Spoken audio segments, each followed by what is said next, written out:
one of these days, hallelujah, I'm gonna feast on the milk and honey. Feast on the milk and honey one of these days, hallelujah. Yes, I'm gonna sit at the welcome table. Oh, I'm gonna sit at the welcome table one of these days, hallelujah. I'm gonna sit at the welcome table. Gonna sit at the welcome table one of these days, hallelujah. Yes, I'm gonna tell God how you treat me. Whoa, I'm gonna tell God how you treat me one of these days, hallelujah. I'm gonna tell God how you treat me. Tell God how you treat me one of these days, oh hallelujah. Yes, I'm gonna sit at the welcome table. I'm gonna sit at the welcome table one of these days, hallelujah. I'm gonna sit at the welcome table. Sit at the welcome table one of these days, oh hallelujah.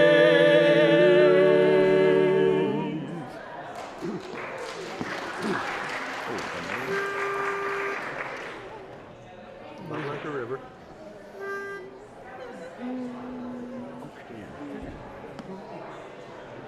Love like a river, I've got love like a river. Well now, love like a river in my soul.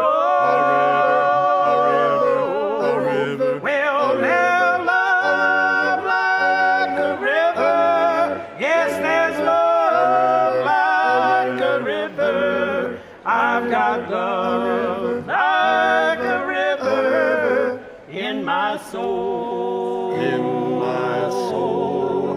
And it flows on forever. Yes, it flows on forever. And it flows on forever in my soul. Forever, forever, forever. Well, it flows on forever. Yes, it flows on forever.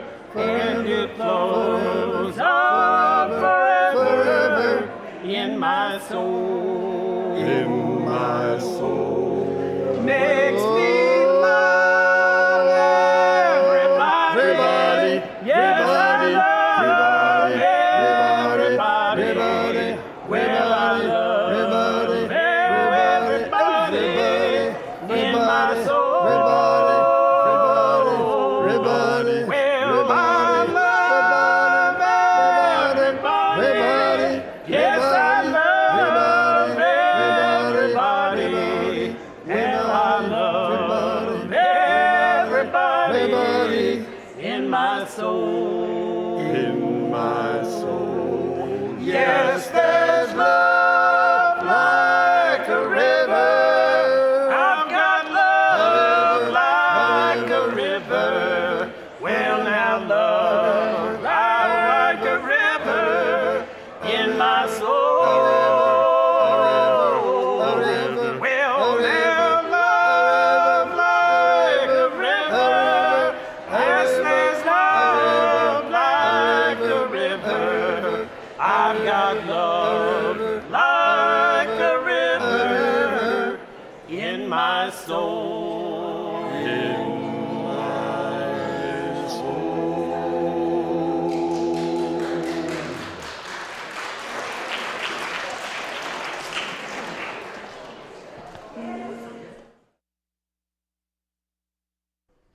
Good morning. If you would rise in body or spirit, I'm going to teach us all a song before everyone comes in and we get the service started. So if you would rise, please. Can I have the B flat again?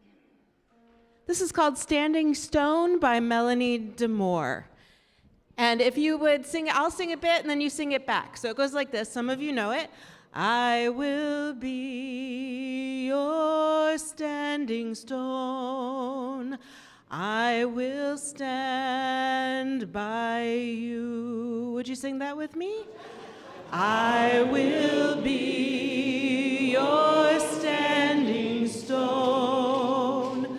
I will stand by you. And again, I will be your standing stone. I will stand by you. One more time. I will be your standing stone. I will stand by you. And then some of you, I think in the middle here, you'll sing the higher part, which goes like this. I will be your standing stone. I will stand by you. Would you sing that with me, please? I will be your standing stone. I will stand by you. One more time. I will be your standing stone.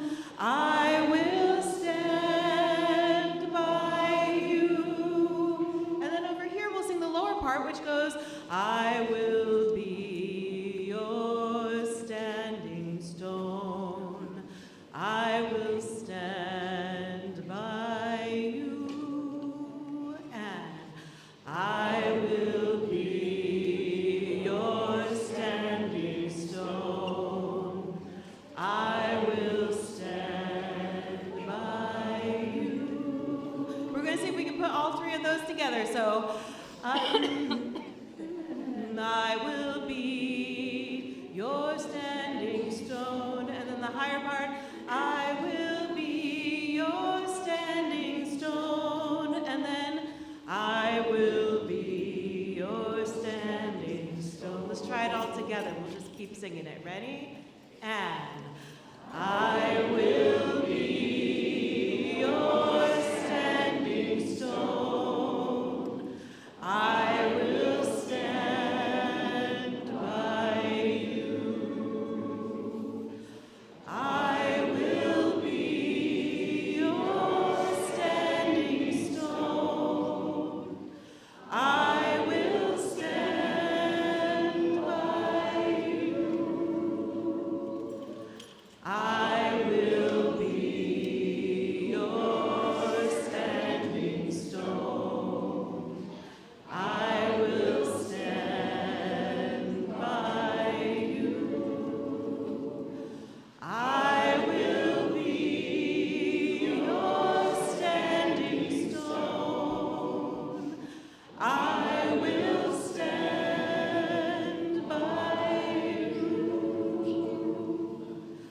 I will be your standing stone.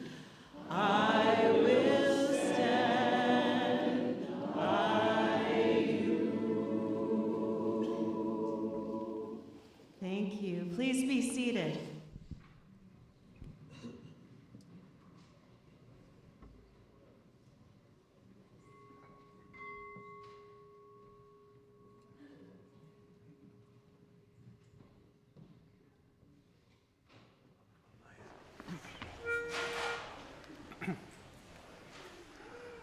Up above my head. Sorry, guys.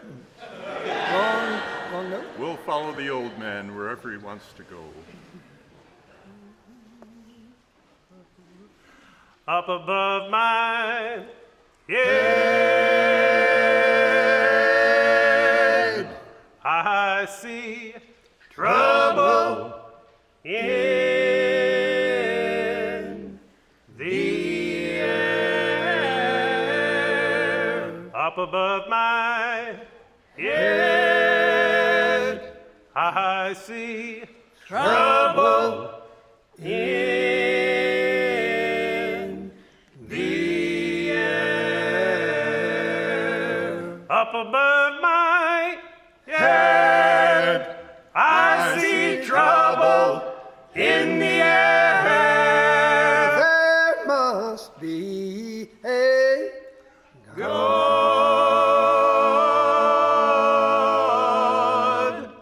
somewhere.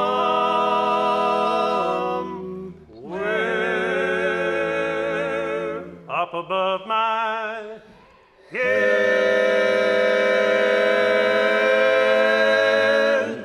I hear music in the air. Up above my head, I hear music in the air. Up above my head, I hear music in the air. There must be a God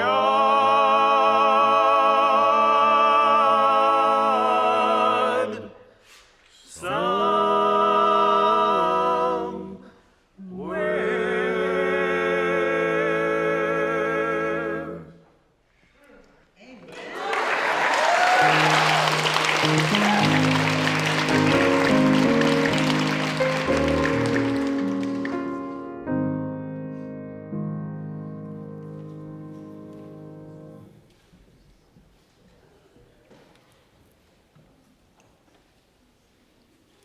There's a row right here.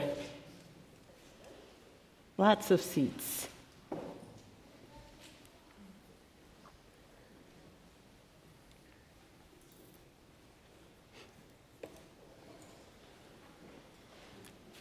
to see you.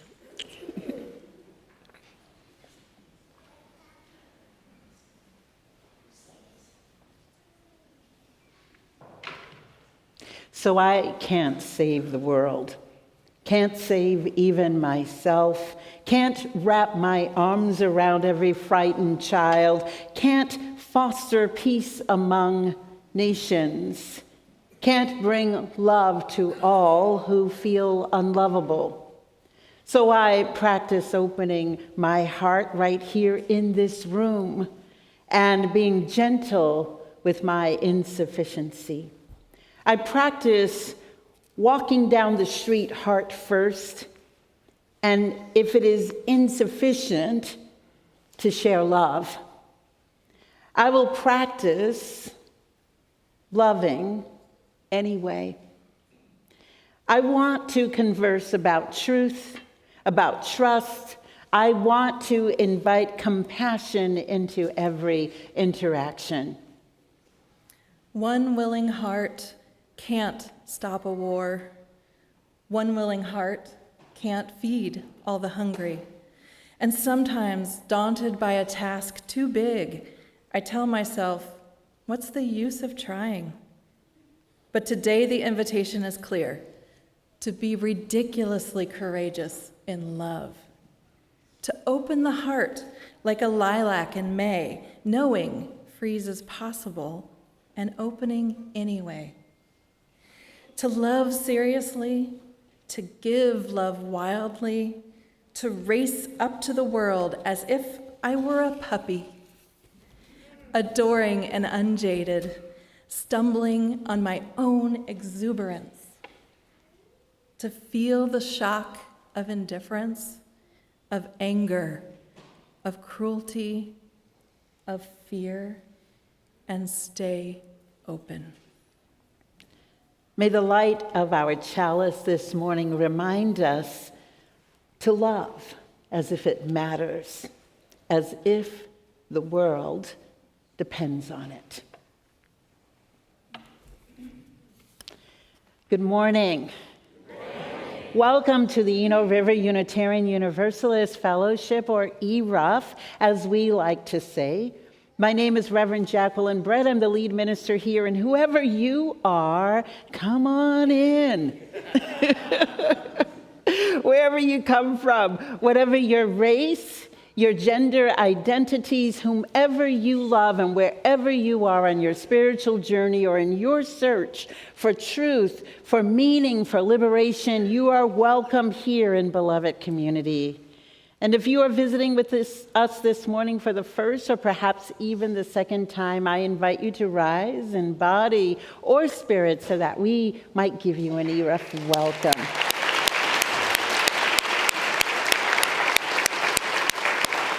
Welcome to you all. For those of you who are visiting, know that on subsequent Sundays, should you choose to come again, we have a class at 10 a.m. that is actually being offered for the next 2 weeks in the chapel called Inquires for Visitors and Newcomers. And if you can't make it here, it's also offered online. That class tells you a little about us and allows you to share some things about yourself as well. So we hope that you'll join us there and we can have that exchange and dialogue. As most of you know, this is a polling site. And so we, in our commitment to democracy, hope that if you are a resident of Durham and have not yet voted, that you will know that you can come here and vote. On Sundays, however, the polls don't open until 2 p.m., and that's anywhere. So this is early voting, so no matter where you're located in Durham, you can vote here. You don't have to be at your specific polls. So we hope you'll engage with that. If not here, then certainly elsewhere. So now would be a great time to turn off or down any devices that you might have. And I forgot to mention that also for visitors, if you have a child with you, your child is welcome to participate with our children in our time for religious exploration. And all you do is follow the children and families out after the story. And if you don't already know, someone will guide you in what to do. So we got those devices turned off.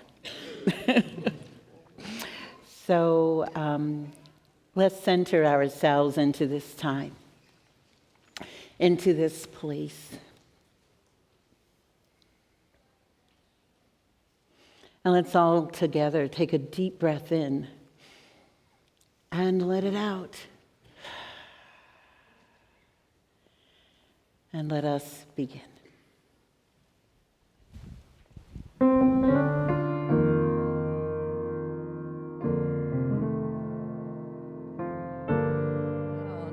It's time for our Time for All Ages. I'd like to welcome down any of the smallest and mediumest and tallest, as Reverend Jim likes to say, to come hear a story.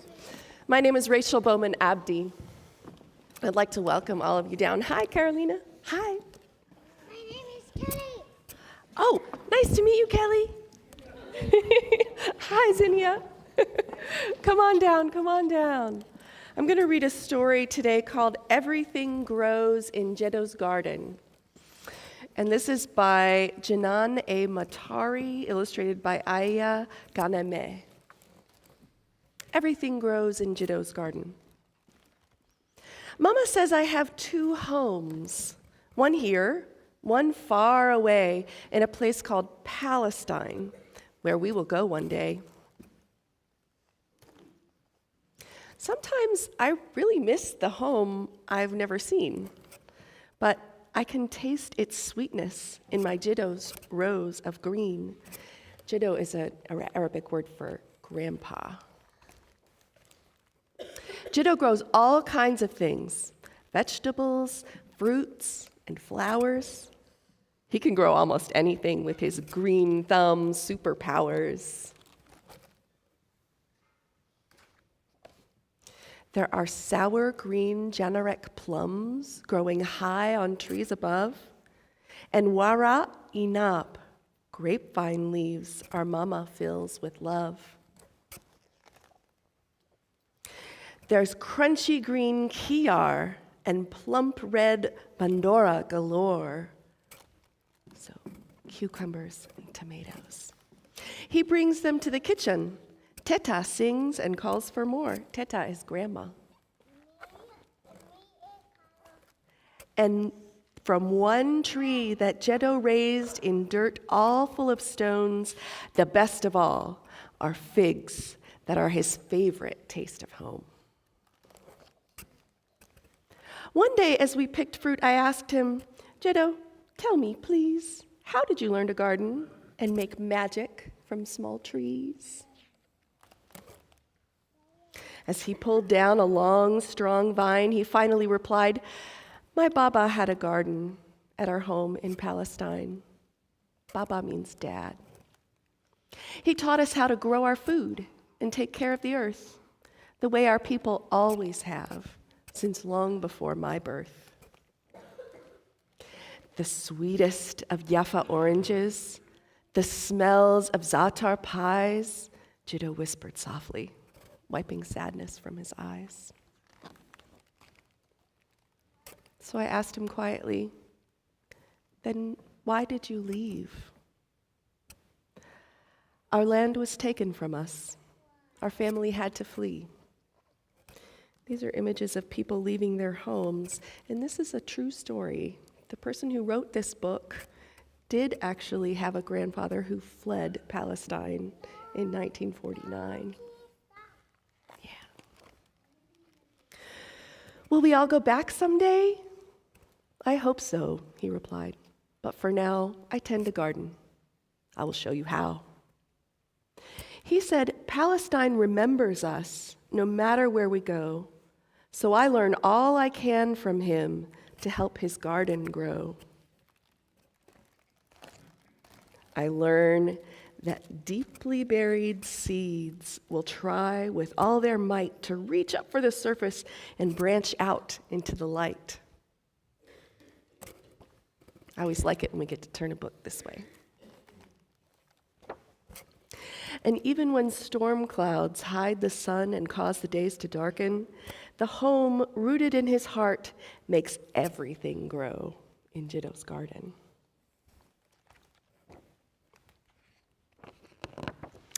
That's the end of that story. So this is a page, if you want to just glance at it, but this is a page about the true story behind what's in this picture book. But now it's time for religious education, or exploration, I should say. So we're going to sing you out.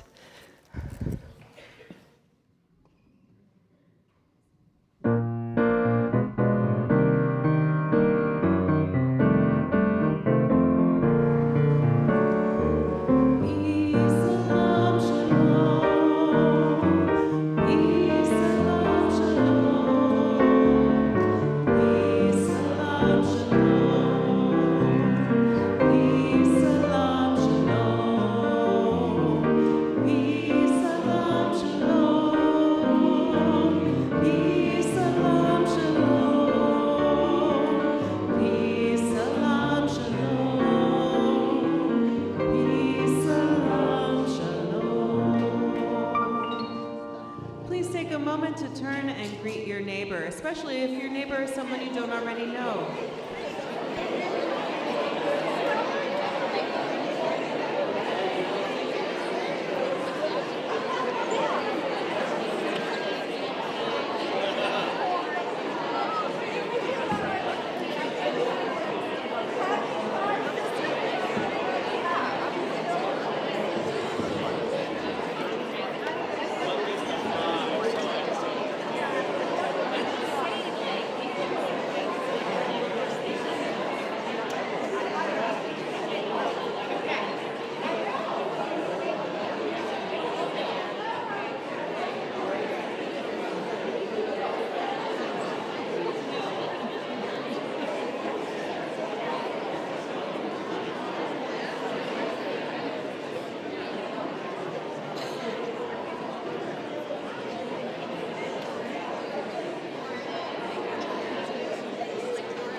Good morning.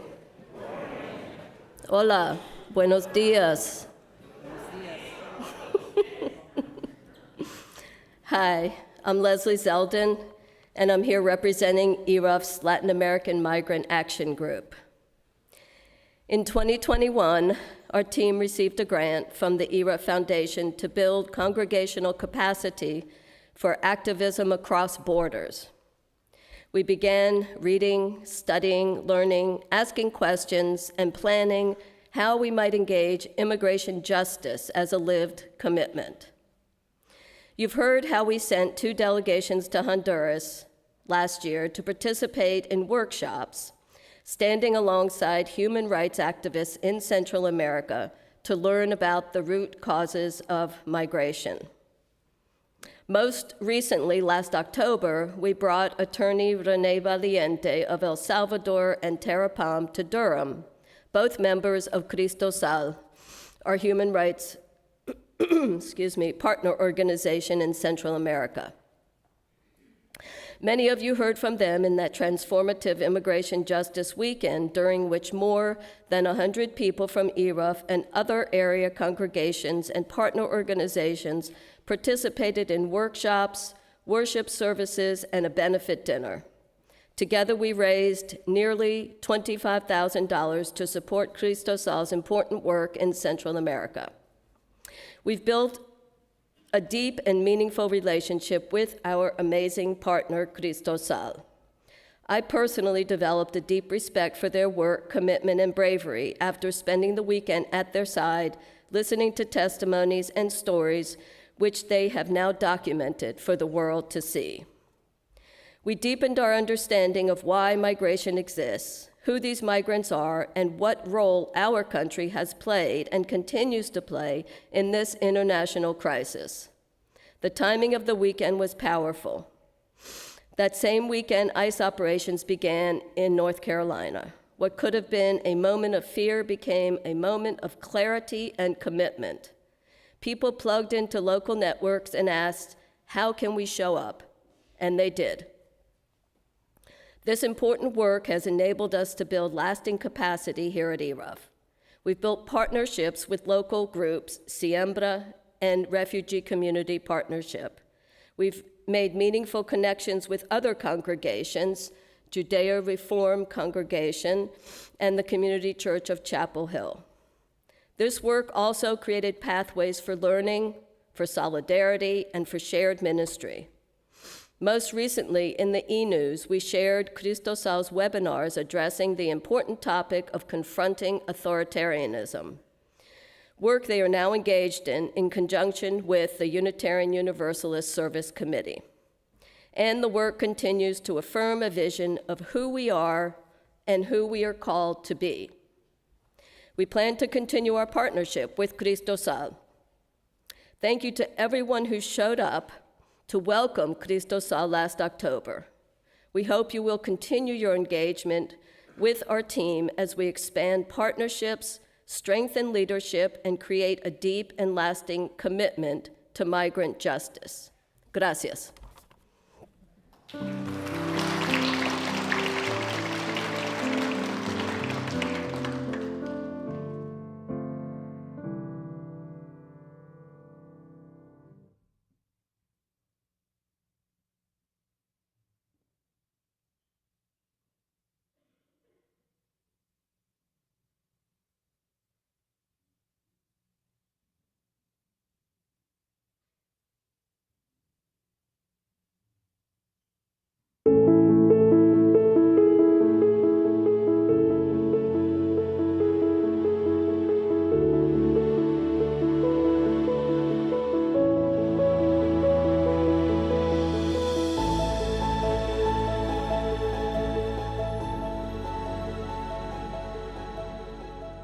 I'm Lana Harkrader. I'm Richard Harkrader. Lon and I came to Durham in the early 70s, not knowing anyone, and we started looking for a place to call our religious home. We came to ERUUF, it was Halloween, and everybody was dressed up in Halloween costumes, and we said, aha, this works for us. And our kids said, this is where we want to go. One of my fondest memories of being and volunteering at ERUUF is many of the rice and bean dinners we did as supporting our organization, Sister Communities of San Ramon, that ERUUF was a major part of and a major supporter of. This whole project in Nicaragua wouldn't have probably happened had it not been the amazing support of ERUUF. Somebody in the group said we should go to Nicaragua and see these people.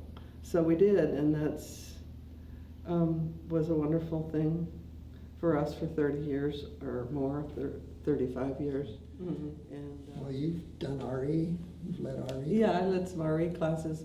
That was good because I learned a lot about Unitarian Universalism through teaching. And since I didn't know anything about it to begin with, it was very helpful. And it's been wonderful in the last few years to see how the diversity at ERUUF has just exploded in all dimensions and all kinds of people and orientations, and it's just wonderful. I think the future of ERUUF to me, seems very bright. I think there's still room for more people, more diversity, and I'm looking forward to that. You know, on Sunday morning, besides these incredibly dynamic services where we get our batteries recharged, when you go to coffee hour and everybody's talking and you can go up to somebody who's wearing a little blue badge and introduce yourself and find out why they have come and what they experienced here, it's a very meaningful thing to do. And the coffee hour is a big part of the enjoyment here, and of course a lot of that coffee for years and years came from San Ramon. A joyful part of the service is the story time when all the kids come down of all different ages, and to see how many new kids are coming and their ages, and some of them run down and some of them kind of shyly go down, but it's just a wonderful part of the service. I love that too, and I love how more often now the older kids are coming down participating too. Yeah. And sometimes they have a candle that they carry out, a lit sort of lantern, and then the idea, I think, is for the kids to follow them because they're older and they're the leaders. You know, want to show the little kids their lives, and that means, I think, a lot to the little kids and to their parents. It certainly means a lot to us.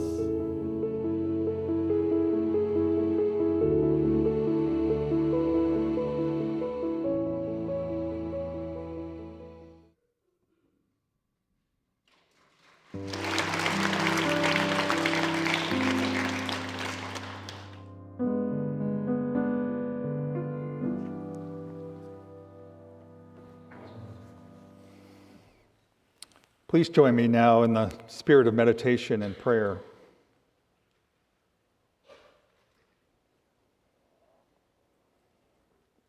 Spirit of life, this morning we lift up prayers for resilience and courage. Resilience in the face of the ongoing suppression of human rights around the globe. Courage to face the challenges before us with compassion. We give thanks for the web that holds us, the hands that have steadied us, the voices that remind us we are not alone. There is so much at stake as we seek to heal this broken world.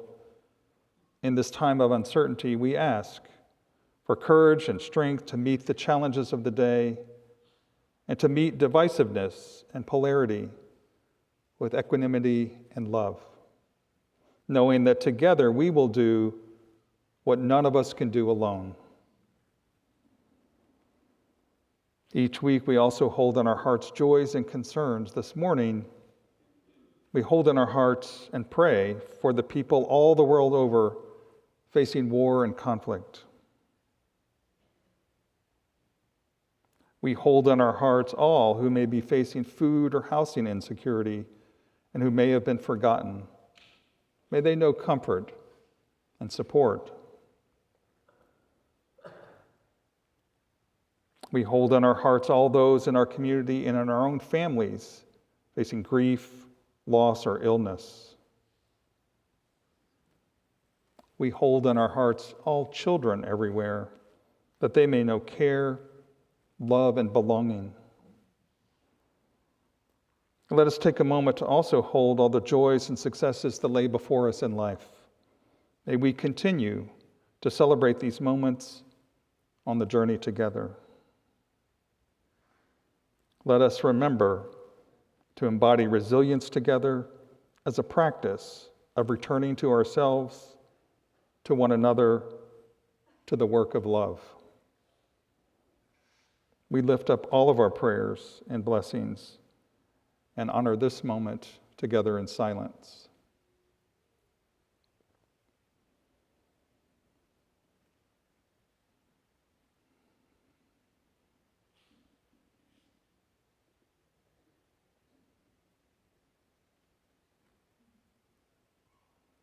Amen.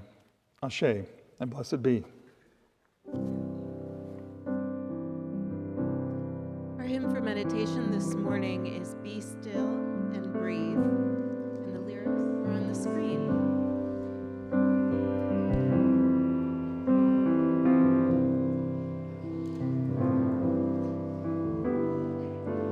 Be still and breathe.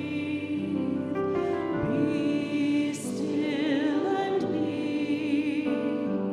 Listen to heartache, listen to grief. Be still and breathe. Be still and be. Listen to gladness, listen to joy. Be still and breathe. Be still and be. Listen to anger, listen to hurt. Be still and breathe. Be still and be. Listen to beauty, listen to grace. Be still and breathe. Be still and be. Listen to you, listen to me. Be still and breathe. Be still and be. Be still and breathe. Be still and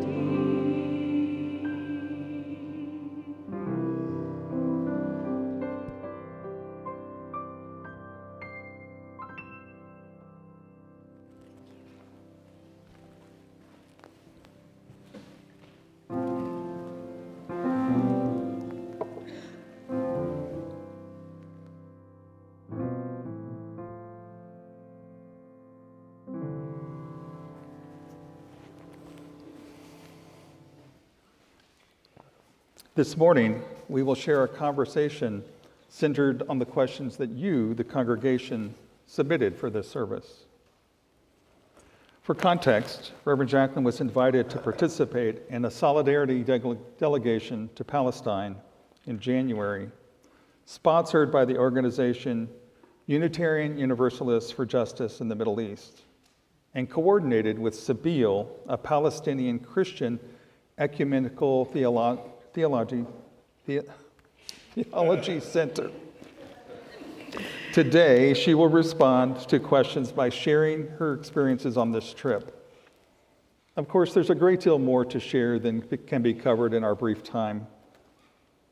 If you want to move deeper into this conversation, on Sunday, March 22nd at 1 p.m. in the sanctuary, Reverend Jacqueline will offer a class called A Visit to Palestine in 10 Stories, accompanied by photographs she recorded during her trip. Now, it is an understatement to say that Reverend Jacqueline's schedule is a complex matrix.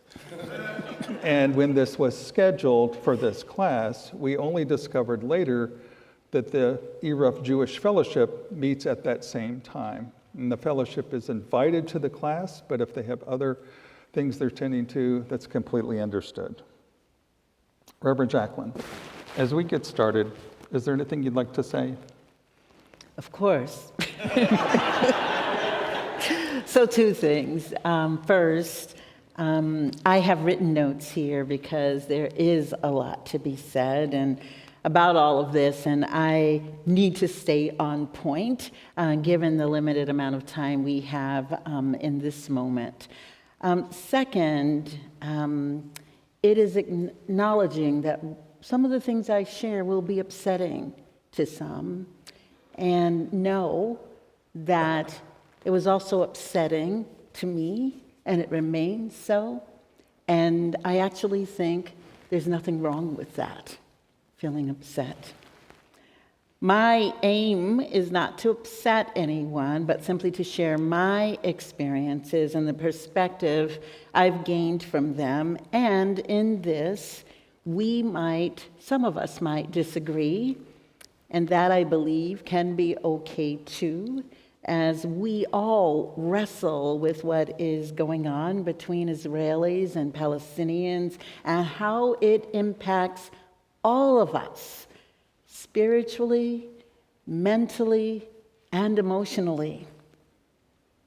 And finally, I just want to offer a shout out to Bob Hollister for your kind support, and also for encouraging me to be courageous. Thank you, Bob. Our first topic is, what's in a name? There were several questions about using the name Palestine and not including Middle East or Israel or Gaza. Can you clarify? Sure. So first, Youth for Justice in the Middle East sponsored this trip, and those of us invited were asked to join a delegation to Palestine to learn about the lives of Palestinians in the region today. It was not a trip to Gaza. We could not get near Gaza. The closest we came was to Jaffa, which is right outside of Tel Aviv. The trip was hosted on the ground by, as Reverend Daniel just said, Sabeel, which is an ecumenical, meaning multi-religious organization founded by Palestinian Christians, and the organization has existed for 40 years.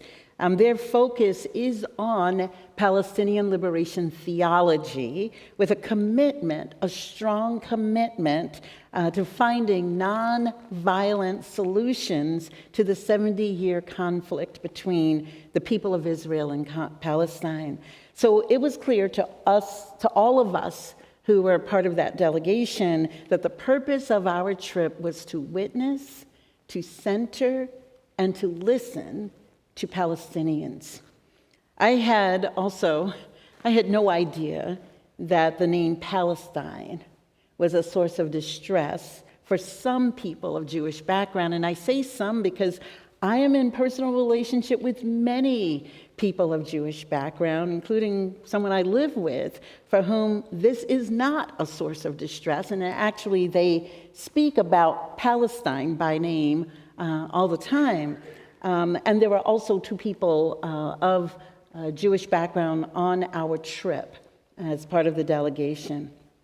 So I've also been struck with great surprise by the notion of some that Palestine does not exist and is not a place, when it was once a very real and very thriving state, a member of the League of Nations. And for those of you who may have forgotten some of that history, that was the organization that preceded the UN.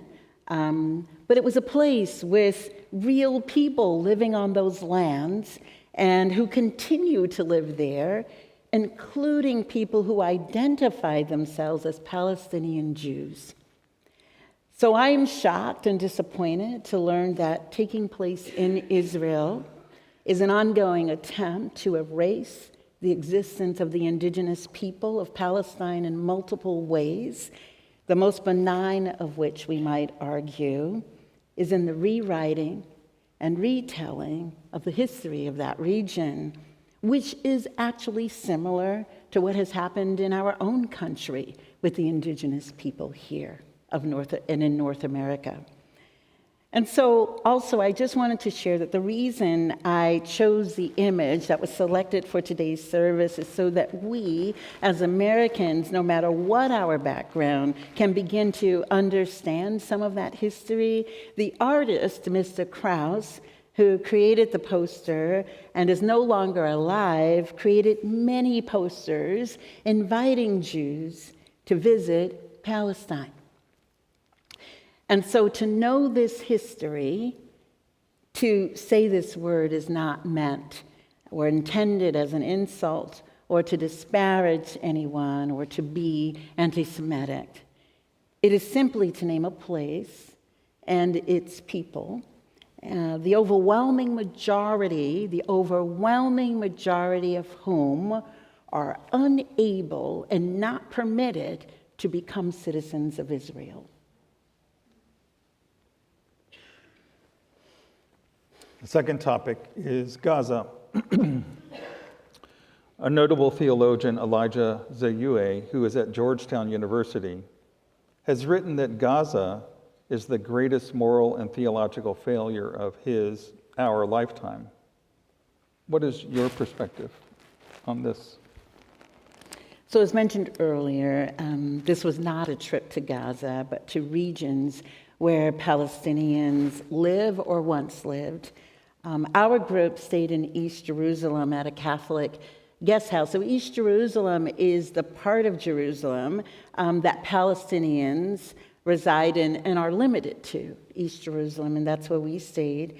And from there, we visited the West Bank, which included Ramallah, Hebron, Bethlehem, the Aida refugee camp, some Bedouin and small Palestinian villages throughout that area, in the hills of that area, and also Jaffa and Ramlah.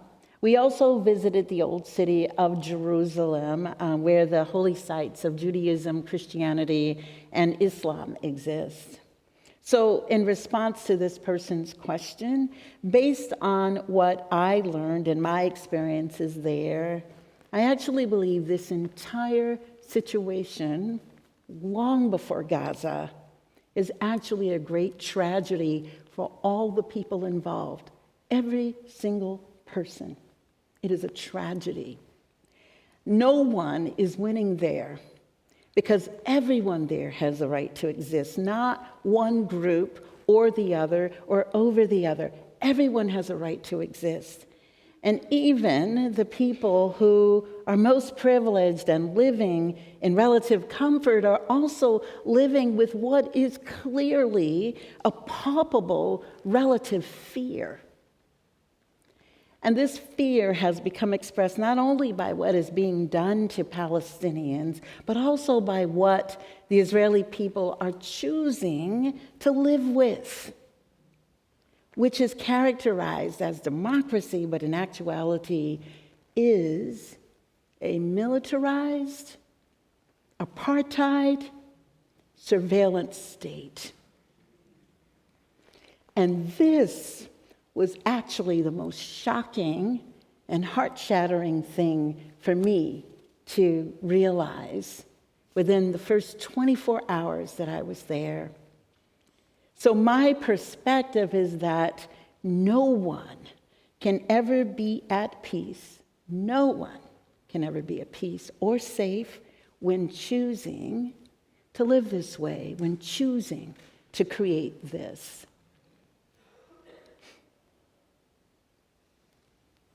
The third topic is Israelis and Palestinians working together. And this is a series of questions on this topic. Did you meet with any Israeli groups who are opposed to what's happening in Gaza and the West Bank? If so, what are they doing to change political and military policies? Also, Do you see any potential for working with Jewish groups in Israel and the U.S.?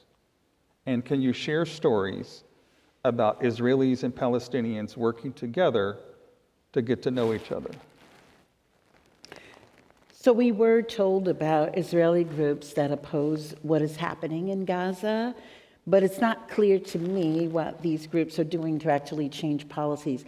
That doesn't mean that I don't think they are doing things, but I just don't know what they are. That was not made clear.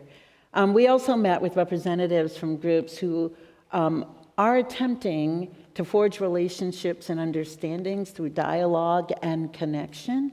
So a rabbi from the Israeli organization Rabbis for Human Rights, which consists of 175 Israeli rabbis who believe that something here has got to change and want to be in relationship with Palestinians. And this particular rabbi described for us that he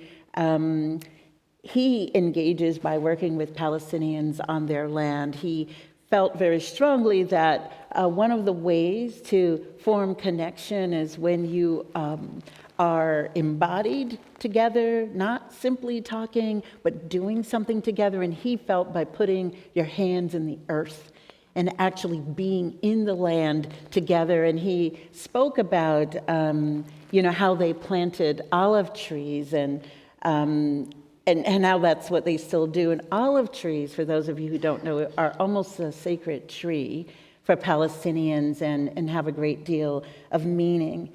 In Ramla, we met at the house that is the topic of Sandy Tolan's nonfiction book, The Lemon Tree, in Arab, a Jew in the heart of the Middle East, and that was written back in 2006, and a movie has since been made about that book. It describes the real-life relationship between the Palestinian who built this particular house in 1936 and the Bulgarian Jewish immigrant whose family moved into his home in 1948, and how they actually ended up connecting and forming a relationship over time. And today, the house is a nonprofit center dedicated to Arab-Jewish coexistence and reconciliation.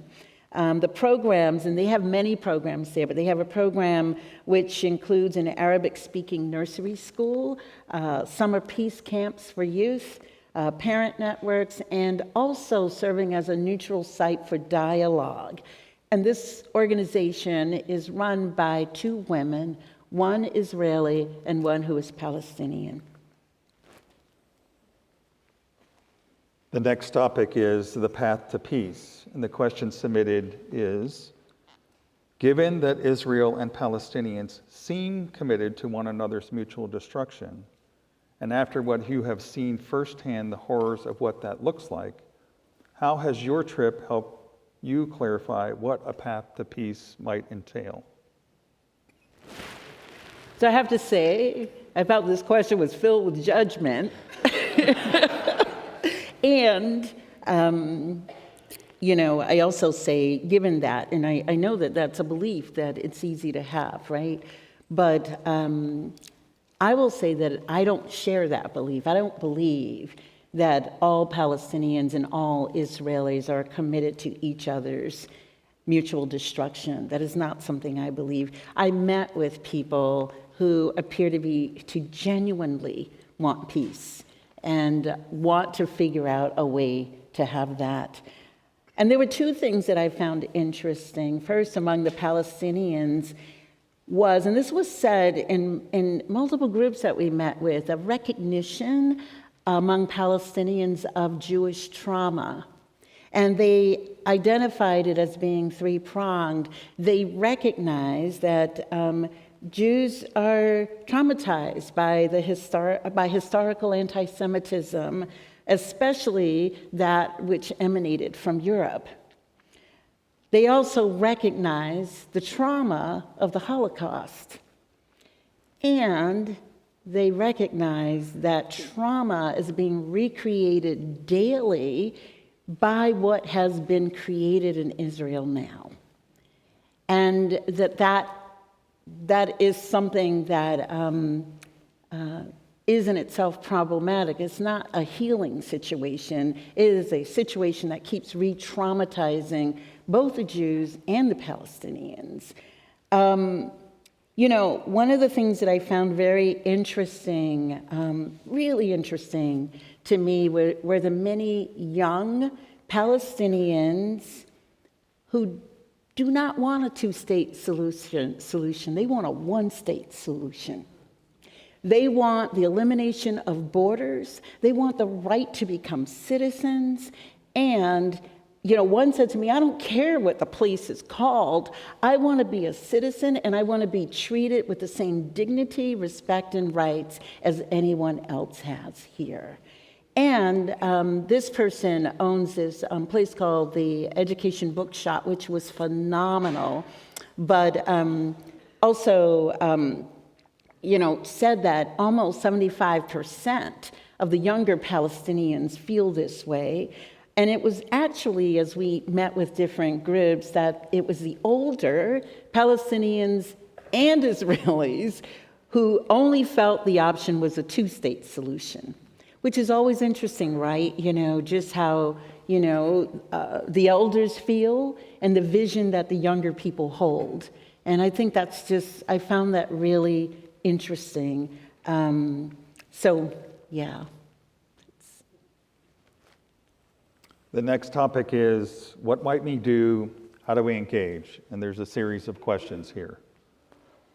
What might a meaningful and genuinely useful way that interested people at ERUUF could engage with a specific program or civil society organization in Palestine? What difference do you think Americans, and you specifically, going to Palestine in person makes, when it's certainly possible not only to learn from Palestinians about the horrors of their oppression and genocide, but also to respond to their demands for solidarity, for basic necessities of life, and for a world beyond settler colonialism without traveling there? So that's a lot. Yeah, there's a lot. But I think the primary thing is education, that we need to educate ourselves about the history of the region and what has occurred there and is occurring there, so we have some context.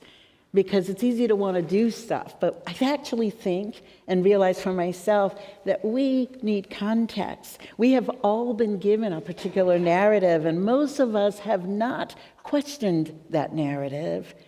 So for me personally, within 24 hours of being in Jerusalem, my personal feelings were those of my profound ignorance, my shock, and even my shame at not knowing more about what was actually happening there in the history. I looked around and I thought, why didn't I know this?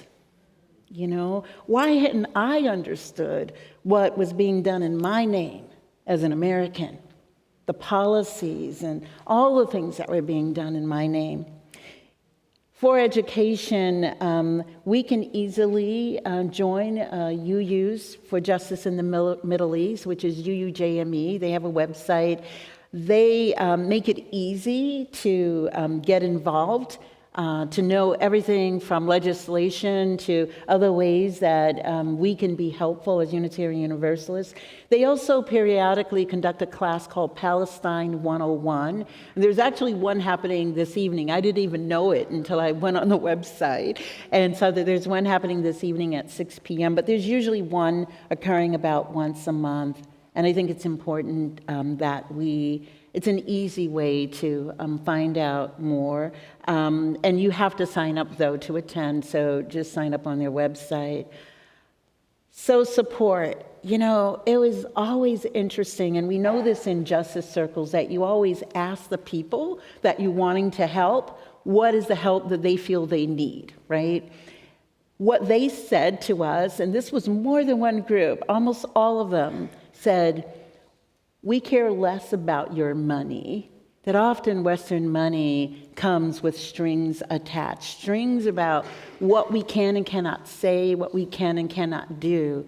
And they said, we care less about your money and more about you're educating yourselves, being informed, and telling this story about being a witness, being informed, meeting us and knowing that we are human beings, and sharing that. And so that was a lot of that. And they said that we want Westerners to come, witness, learn, and return home to tell the story so that we're informed enough to call our representatives and impact policies here. Because a lot of what goes on in Israel is because of policies here. And so that is just something for us to think about. I actually don't believe it's necessary to go to Palestine to be in solidarity with Palestinians. That is not something most of us can do, right? So I don't believe that that's necessary. But I can say that if you're able to, an in-person visit and experience is powerful. It was powerful for me. It was transformative for me and absolutely unforgettable. I will never forget the things that I saw and experienced. I'm a somatic learner. I learn through my body, and that's how things remain with me. So it meant a lot to me to be on that land, to be climbing hills, to actually even see, be handed by a farmer olives from his olive trees and carob from his carob trees, and it was just a different experience being there in person. It was a different experience to be in the old city of Jerusalem. It was powerful. So, I am grateful for the experience I got to have, even though sometimes it was very painful, even in the midst of tremendous beauty in some ways. The next topic is there were several general questions about the people. How are transgender, non-binary, and other marginalized people in Palestine faring under such challenging circumstances? How are women and children coping, and what is the best way to support them? So in all honesty, on our itinerary was not a meeting with an LGBTQ plus group. This is not to say they don't exist, they just were not on our itinerary. And so itineraries are designed by Sabeel based on just pretty much whatever the purpose is a particular group wants to accomplish. There were 4 groups at the time we were there, hosted by Sabeel, and each one had their own itinerary. We were not all the same. But we did not have this, and I find this a really good question because I think it's something to ask about in the future. We did meet with 2 feminist organizations, one being a woman who, an older woman who is a teacher and who's determined to see the children in her community and the women of her community taken care of and educated. And they were an example, a profound example of a group of people who were shut off from their own land, who live in East Jerusalem. And it was just, it was a lot. What we were happy about, we actually took up a collection right then and there because they are living in a profoundly terrible situation. And we took up a collection. She was like, we just want a soccer field for our kids. And, we're looking at all the trash that hasn't been picked up, even though they pay taxes. And the fact that if they go out of their community, it is illegal for them to turn left. They can only go right, literally. And that if they go left, even if what they want is 10 minutes down the road, it's like if we were leaving this space and we wanted to go down to TJ Maxx down the street, and we were told, no, you will be arrested if you go left. If you go right, you got to go that way, and you can get there however you can. It will probably be through a gate or a checkpoint. So that is how they were. We took up a collection. We actually were really excited to see, since we returned, that there was a story in the news about how they had been given permission to complete this soccer field. Because they couldn't complete it without permission from the Israelis. Because you can't, even if it's your land, do whatever you want to do on your own land. So they got permission, and we were excited to know that they had and that they did this. I was also concerned when I was there in terms of the education of the children there, as we went into this school space that was obviously, again, because they don't have permission to fix the damage in the space, you could smell the mold. I mean, I just thought, oh my gosh, this is how these children and these teachers, they have about 80-some children, K through 12, who are learning there, and it's the conditions. We would never have our children learning in such conditions, but that's where they are. We met with a younger group of women or a leader of a group of younger women, and she runs an organization focused on women's leadership and economic empowerment around issues of identity, communications, conflict, skills development, mental health, and emotional health. There's a specific violence that occurs toward Palestinian women at the checkpoints. Sometimes they're asked to totally disrobe. Sometimes they're, asked to remove their hijabs. And sometimes, and this happens constantly, sometimes they give birth at a checkpoint. Sometimes they die at a checkpoint. Sometimes their newborn dies because a checkpoint can have a line that could be anywhere from 2 hours to 5 hours that you're sitting in your car in line. No one says, even if you have a sick child, you have an appointment, you have an emergency, there is no, you get to go ahead of the line. There's none of that. You get to stay right where you are, and whatever happens is what happens. And that's what occurs at checkpoints. And this is daily. The people who were among our guides on the ground, one of them left. We would sometimes leave at about 8 a.m. or 9 a.m., and one of them would leave his home at about 3 or 4 in the morning just to make sure that he could reach us in time, even though technically he lived less than an hour away, right? So he did that so that he would make sure that he had gotten through the checkpoints in time. One day, somebody didn't get through the checkpoints in time, and so our day was delayed as we waited for that person. We had another person who also left her house very, very early in the morning in order to make it through the checkpoints. So that is a day-to-day reality.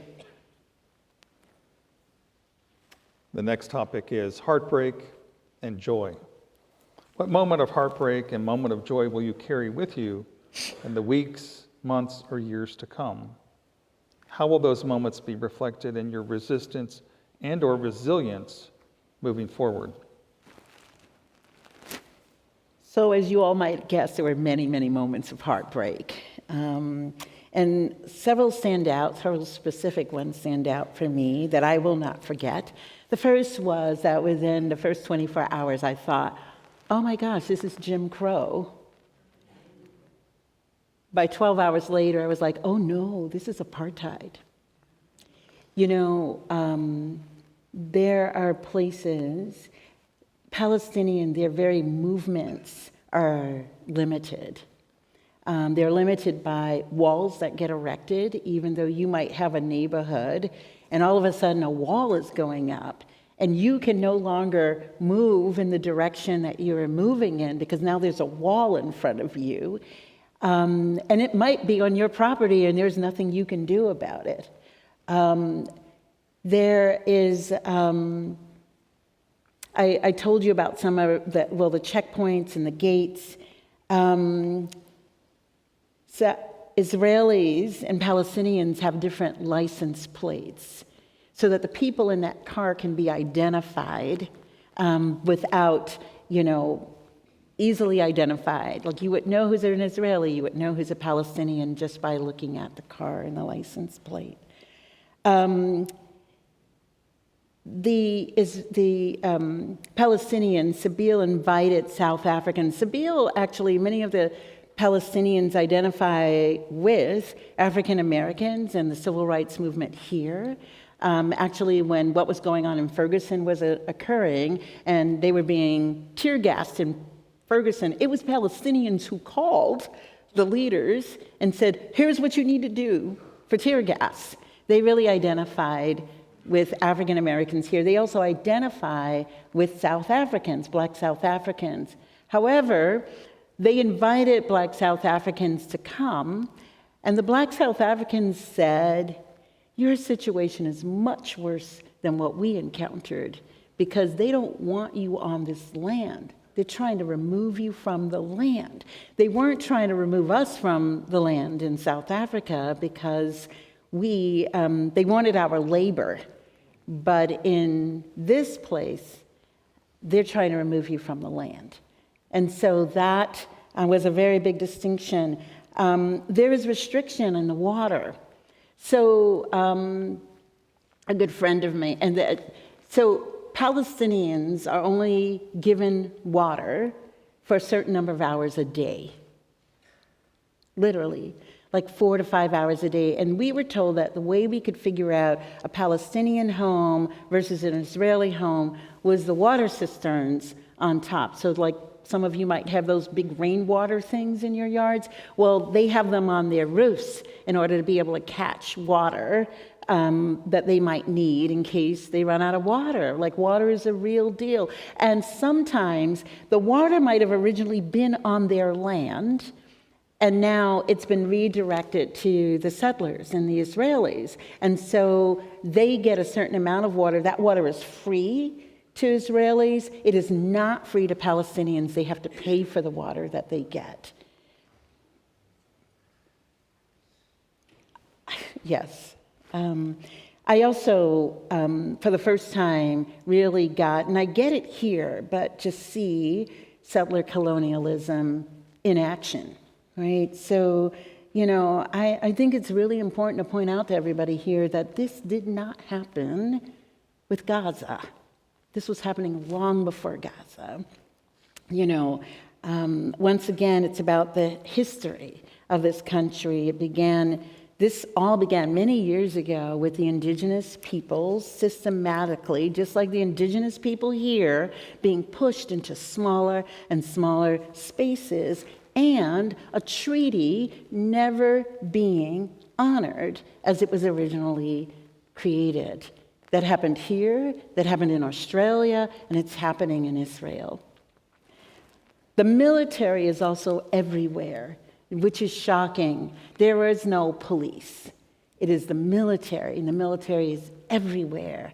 We, on our buses, were told, sometimes the military came on our buses to see who we were, and we were told that under no uncertain terms were we to do anything but have our passports out, say nothing, but if you were asked a question, respond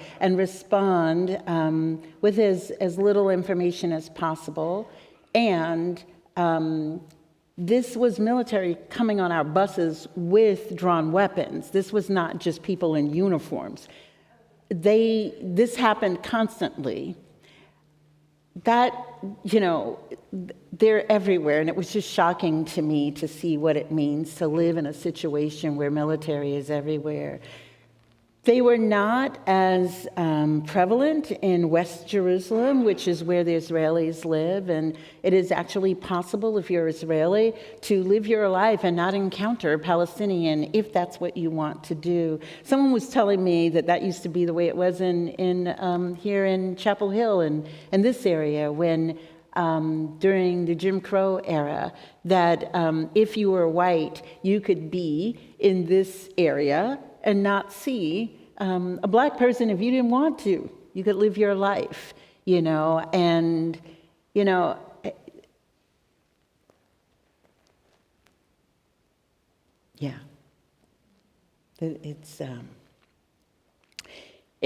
That was a lot. It was a lot to see apartheid in action.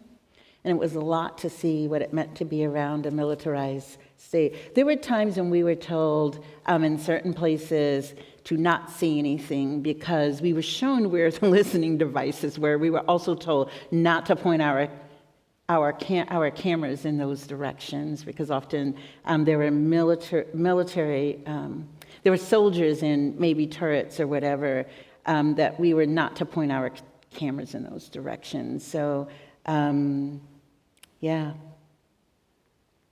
So joy. My joy is always through the arts. I love the arts. And I really was struck by the creativity of Palestinian artists, and that no matter the creative discipline, that artists are always the true visionaries. They're always the people who are able to capture our heartbreak, our longing, and our joy. Sometimes the art was really, really just filled with humor, which was striking to me. And, you know, we went to this place. We were told they were taking us to this place, to the Waldorf Hotel, to see this art exhibit. And so we were like going through all this stuff all day. And I'm like, really? We're going to the Waldorf? Like, what? Like, this feels like dissonance to me, right? And then we're in Bethlehem, and they're like, we're not too far. And I'm like, there's a Waldorf in Bethlehem? Well, the hotel was the walled-off hotel. And it was a hotel created, and some of you might know this person, by the international graffiti artist Banksy.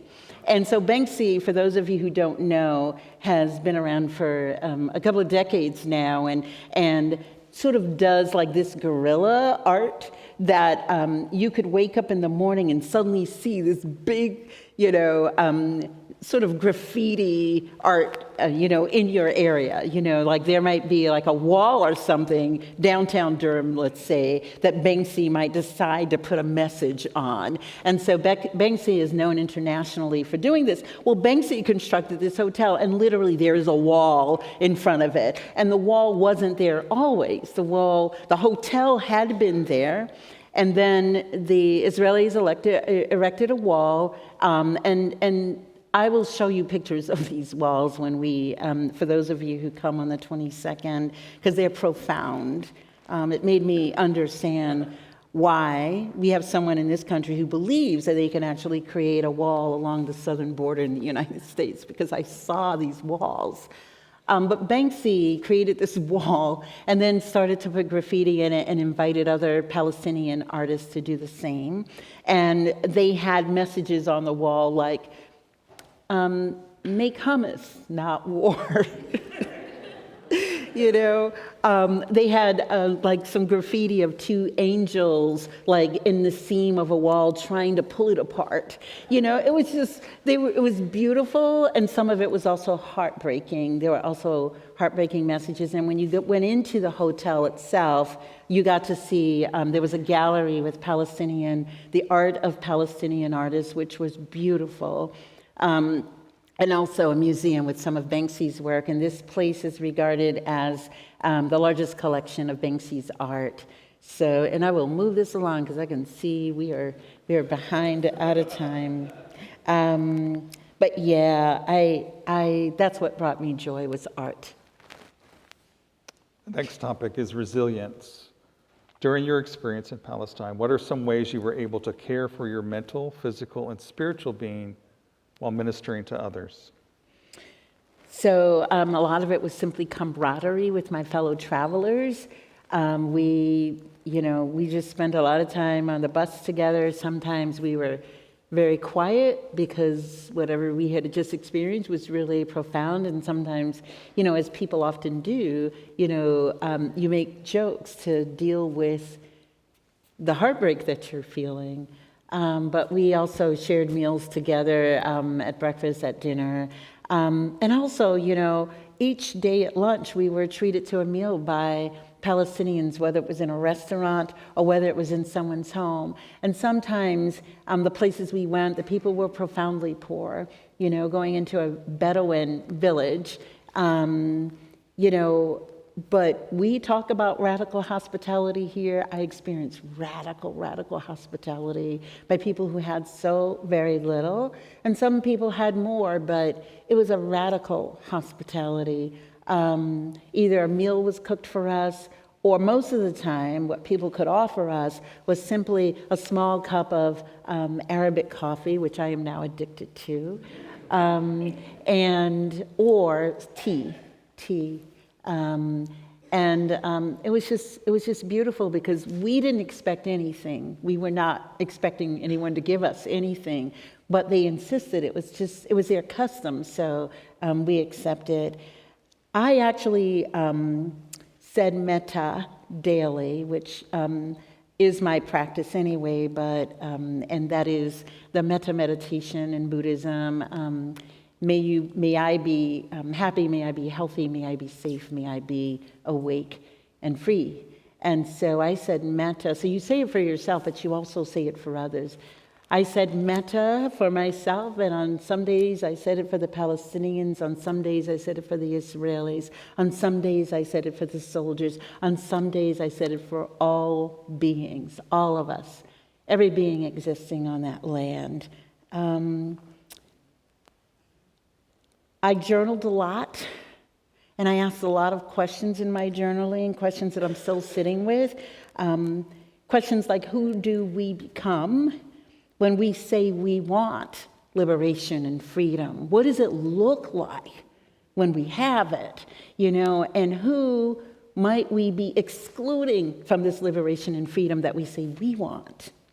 And I take that question seriously because I see what happens when we exclude someone, some group, from the liberation and freedom that we say we want for ourselves.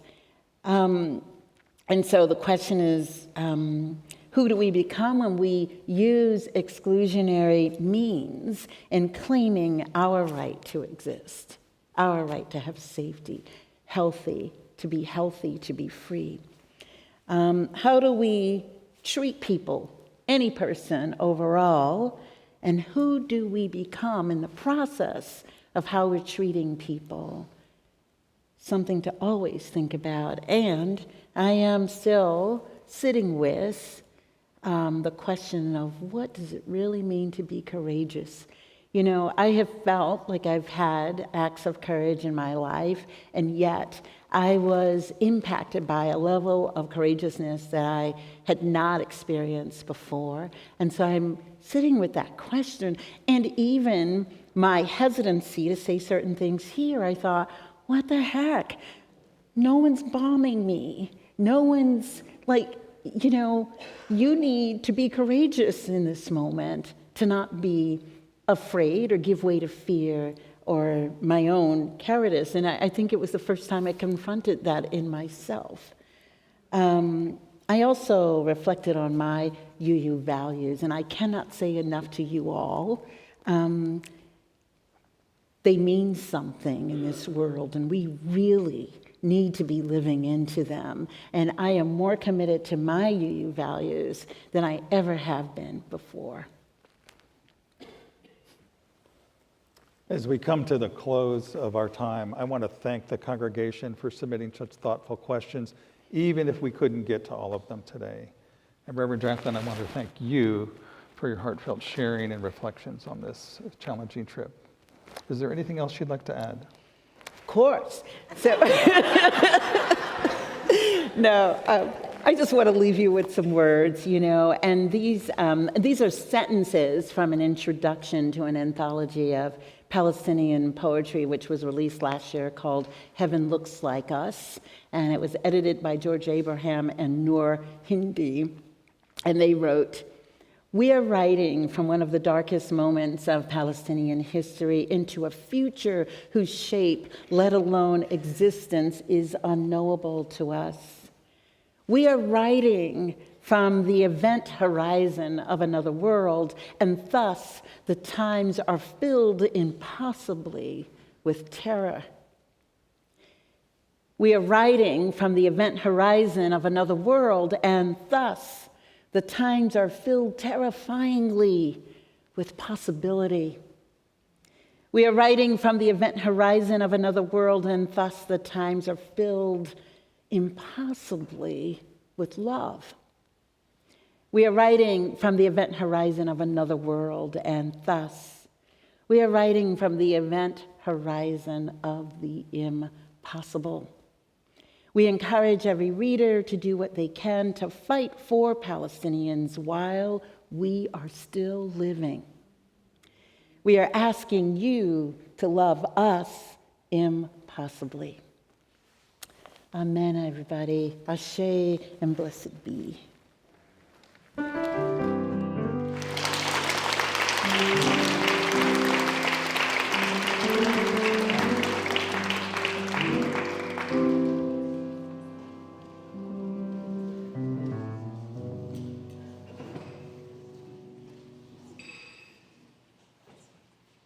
As we all know, it takes all of us to make this happen. It takes our time, our talent, our creativity, our imagination, our commitment, our treasure.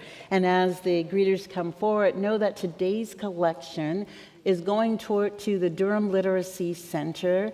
Several times throughout the year, we offer our Sunday plate to an organization here in Durham, or yes, mostly in Durham, whose values align with our UU values and who we wish to support.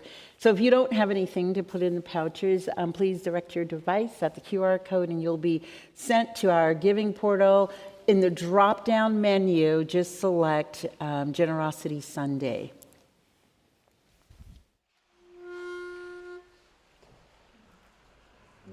I'm rolling through this unfriendly world. I'm rolling through this unfriendly world. I'm rolling through this unfriendly world.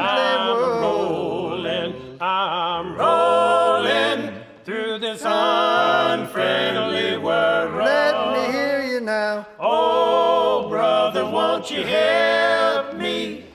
Oh, brother, won't you help me to pray? Oh, brother, won't you help me? Won't you help me in the service of the Lord? Everybody sing. I'm rolling through this unfriendly world.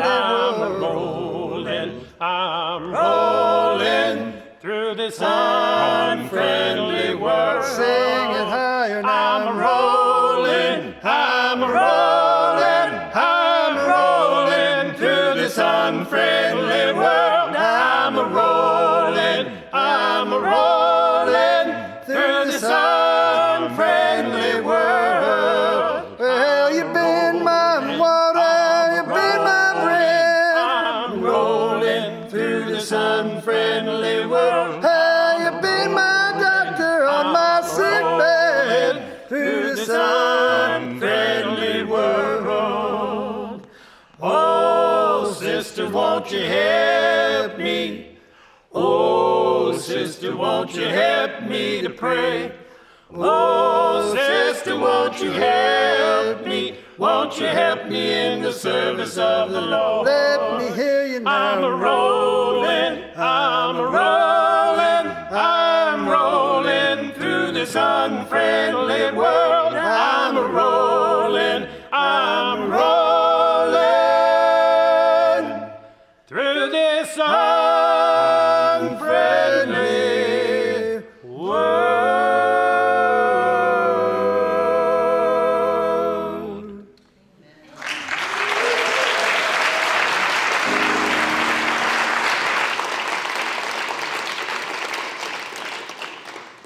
Thanks for all the gifts of our community, and thank you so much, New Hope Harmony.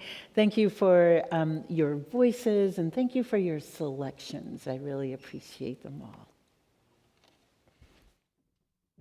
Please rise, embody your spirit. Join me in singing Love Will Guide Us, hymn number 131 in the great hymnal. The lyrics are on the screen. Love will guide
opening words today come from Thomas King, who in his anthology of his book of short stories called The Truth About Stories, at the end of each story, he told about North American indigenous people that he was in relationship with. He said, "Take this story, it's yours.